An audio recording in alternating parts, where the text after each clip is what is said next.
having said that, I'm pleased to introduce Peter Scheer, Vice Chairman of JP Morgan Chase, who leads global initiatives, including the International Council, Center for Geopolitics, and Morgan Health. A longtime champion of corporate responsibility at JP Morgan Chase, he has advanced key programs in housing and small business. I want to thank JP Morgan Chase for serving as our host this evening and for your generous support.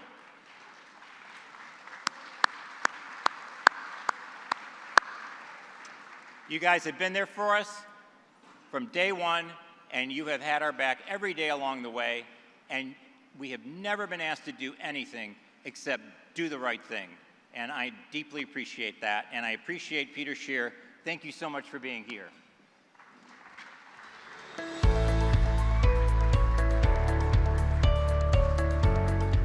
David, thank you, and very grateful to be here tonight with many of my JP Morgan Chase colleagues. They're the ones, the rowdy table sitting right here. They're the ones who do not look like bankers. I'm really thrilled to be here and to welcome all of you and to congratulate Mark Morial, Renee Glover, and Mel Martinez. And I just want to say how grateful we are to the National Housing Conference and everything that you do to bring this amazing community together, to find solutions for the countless families impacted by our nation's housing crisis. We are so proud of our partnership, and we're very proud to call you our partners. And I think all of us can agree that as the U.S. faces this housing crisis of well over 5 million homes, NHC's work is more important than ever. So thank you all for what you're doing.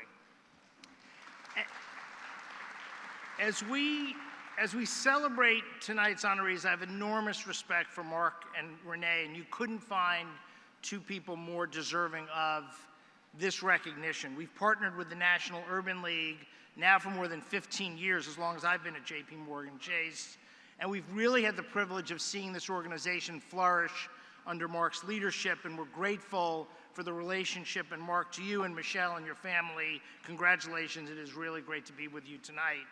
And similarly, what a treat to celebrate with Renee Glover, whose work in Atlanta, whose dedication to public service is nothing short of exceptional.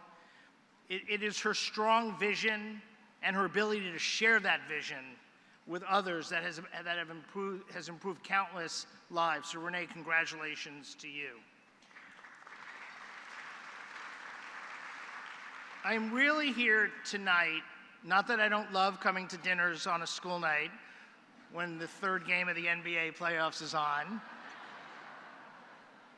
I'm really here tonight for very personal reasons, to talk about my friend Mel Martinez, because there are few people in this country who reflect the idea and the ideals of America in the way Mel does. Many of you know his story. He arrived in America at the age of 15, not knowing the language, but believing deeply in the promise of freedom.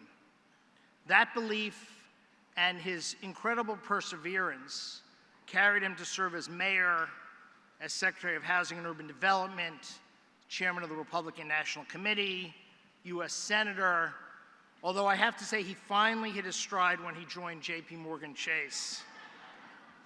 And I can tell you, after working very closely with him for more than 15 years, whether Mel has been in the private sector or the public sector, he has devoted his life to the ideals that bring us together tonight.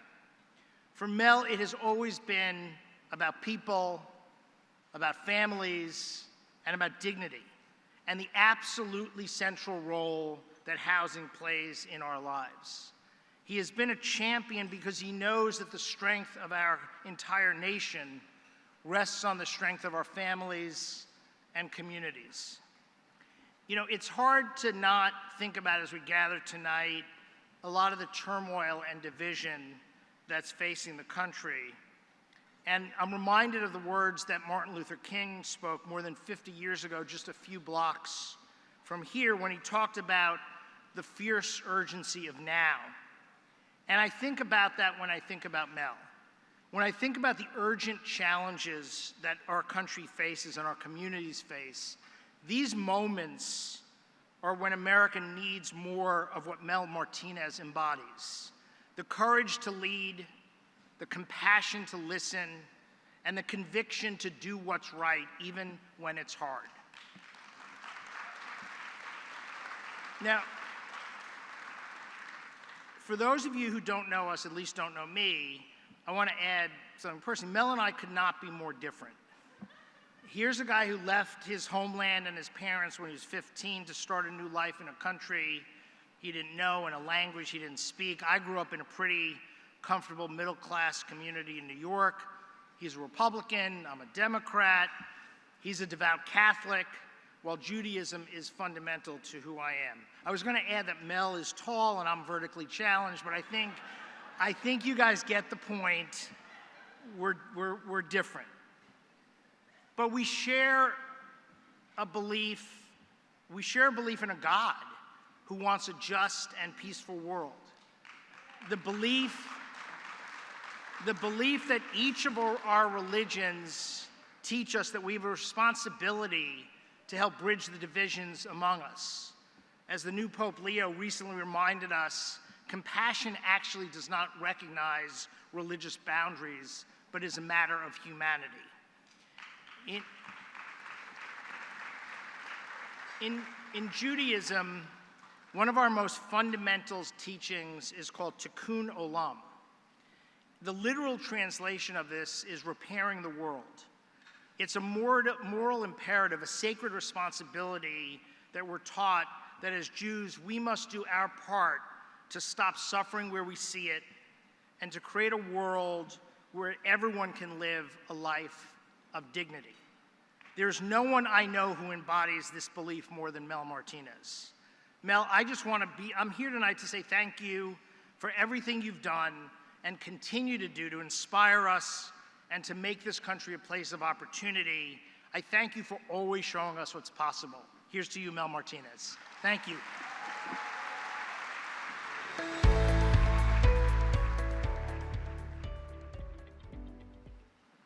Please welcome to the stage former HUD Deputy Secretary Pam Patnode.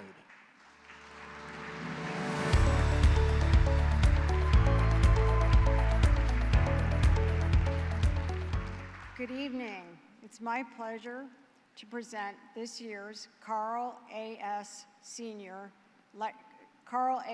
Cohn Senior Lifetime Achievement Award for Public Service to my dear friend and mentor, the Honorable Mel Martinez. Peter, thank you for your heartfelt remarks earlier tonight, so I'm going to keep this really short because they were really beautiful. I had the privilege to work alongside and for Senator Mel Martinez for nearly 25 years. First, during his leadership as the 12th Secretary of the U.S. Department of Housing and Urban Development, where he championed minority home ownership and fair housing. Later, I had the honor to testify before the Senate Banking Committee during Mel's tenure in the United States Senate, one of the more frightening experiences of my life. After Mel retired from the United States Senate, he co-chaired the Bipartisan Policy Center Housing Commission, along with Ed Brady and Renee Glover. And if I missed anybody else on the commission, I apologize. But the work that Mel did there was remarkable. And 13 years later, people are still citing the report. So Mel, thank you very much for your remarkable career in public service. Thank you for your commitment to this country. And thank you for being an exemplary role model for so many of us gathered here tonight.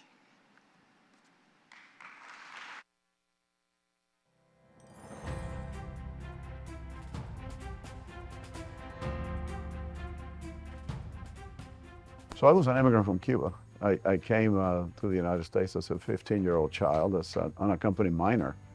And I was fortunate at wonderful foster homes. I lived in two different ones over 4 years. Then my parents came. And I can remember a couple of years into my parents being here, how excited our family was, particularly my dad, when we were able to buy a home.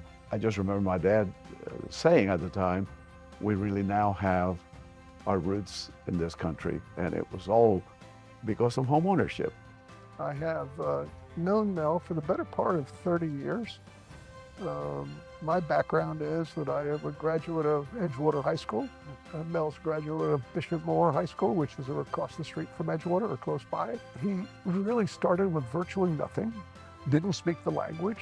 When he was a graduating senior from Bishop Moore High School, his guidance counselor told him that she didn't think he was college material. They thought he ought to go become an auto mechanic. Well, it's funny how life turns. He cares a lot about his faith. He cares a lot about his family. And he cares a lot about his state, his country. Those issues are great for a foundation for any politician. And Mel exhibited and carried out all of those attributes to the hilt. Well, you know, I was imbued with a desire to give back, and people began to talk to me and persuade me, really, to run for public office, particularly the job of mayor of Orange County. About that time, there was a governor in Texas who was making noises about running for president, George W. Bush, who began to talk about compassion and conservatism. And that, to me, clearly defined where my heart was in terms of public service. My dad's one of the best role models a son could have. He does the right thing. I think that's what really sets him apart from a lot of his peer group, is that when he's been in elected office, he has been someone who has always stood up for what he believes in, whether that may be popular or not. On the world stage, America stands as a beacon of hope and freedom. My journey to freedom from Cuba began with the dream and hope offered by America. When I had the good fortune to be at HUD, it was in the good times. We were talking about ever increasing rates of home ownership, particularly among minority families. More and more people getting into home ownership. It was a good thing, because as we were doing that, we were building communities. I think that housing is not a Republican or Democratic issue. I think it's an issue which spans virtually anyone who cares. I think that Mel exemplifies that to a very large extent. When Mel and I were in the United States Senate, it was a different Senate than what we have today.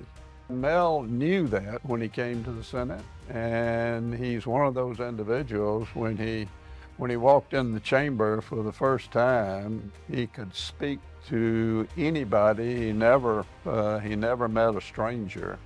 I think everybody who's here today speaking on both sides of the aisle just are trying to say thank you for your friendship. And there's a million ways to say it. And to Kitty, thank you for being part of our lives here, and we're going to continue this relationship. I think all of us have got stories about Mel. I first heard about Mel by reputation. He was a Republican trial lawyer, and that intrigued me. There are not many of us we could meet in a phone booth.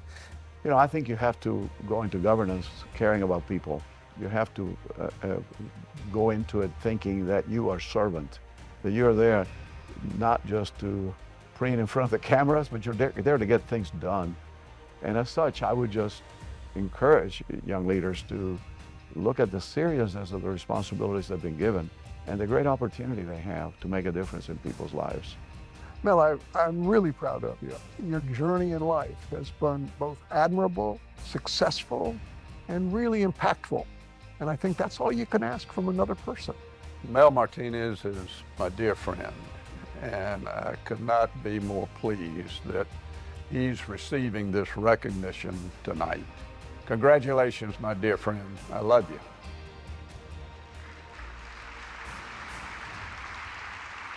Ladies and gentlemen, please join me in a warm welcome for the Honorable Mel Martinez.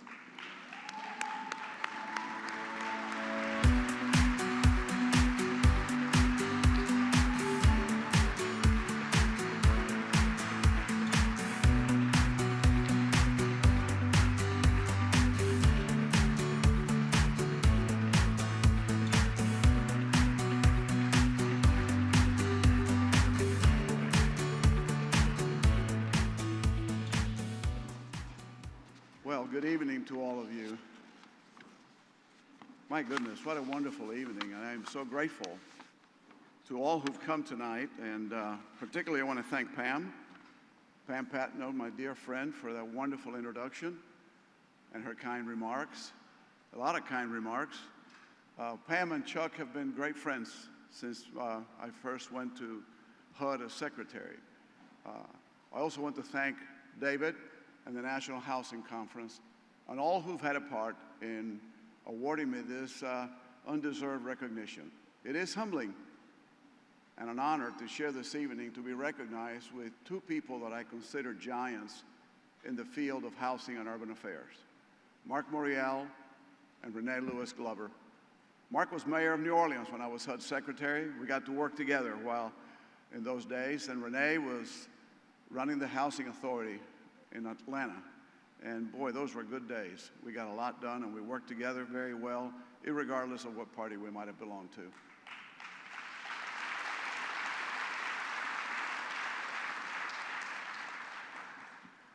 Peter Scher, my buddy, my friend from JP Morgan, I am completely overwhelmed and touched by your very, very kind remarks. I really have enjoyed my relationship with the firm and with all of the people there, the JPM table there, thank you. And so you really touched my heart, and I want to thank you. Very, very kind. And obviously the video was also wonderful. I want to thank my good longtime friend from Orlando, Bobby Mandel, Ambassador Mandel. Thank you very much, my friend. I want to thank my Senate buddy, Saxby Chambliss, my Senate buddy, Richard Burr, for being here. And of course, I want to thank my son, John, for also being a part of the video. I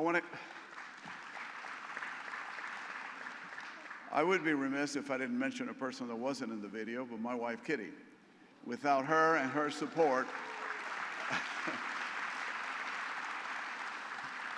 she's far more popular between my friends than I am. But anyway, I never would have been able to accomplish the things that I have done in my life had it not been for her partnership and her commitment to service along with me as we embarked upon that career. So along with what has been said tonight by my friends Mark and Renee, the importance of housing affordability has never been greater or of more importance to our country than it is right now. As I grew up in America, as an immigrant to our country, I always knew that the American dream was attainable and within my grasp. Today, it is sad to think that this dream is becoming ever more elusive.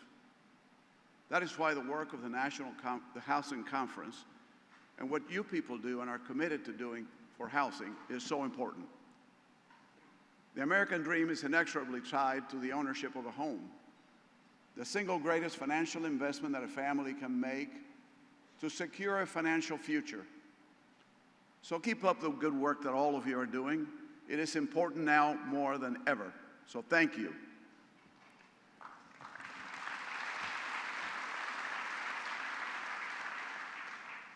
The crisis in affordability for workforce housing is a great challenge for families of those essential to our communities, first responders, teachers, and others.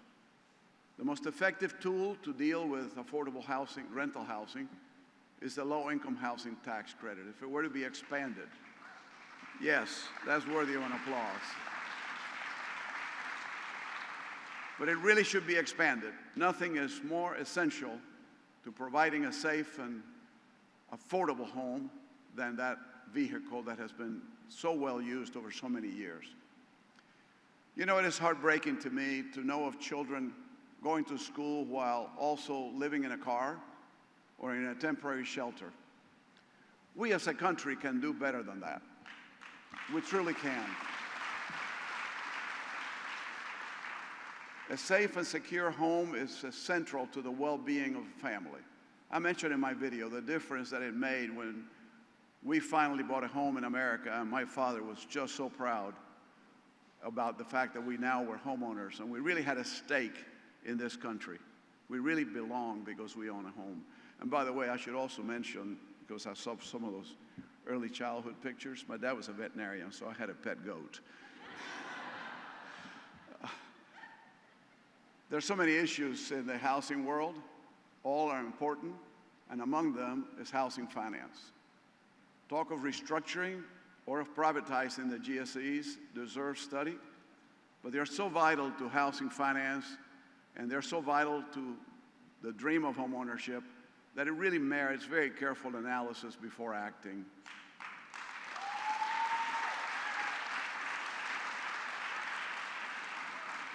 There are so many issues that are so vital to the American dream, and those of you in this room make it happen each and every day by what you do. So thank you for that, and keep up the good work.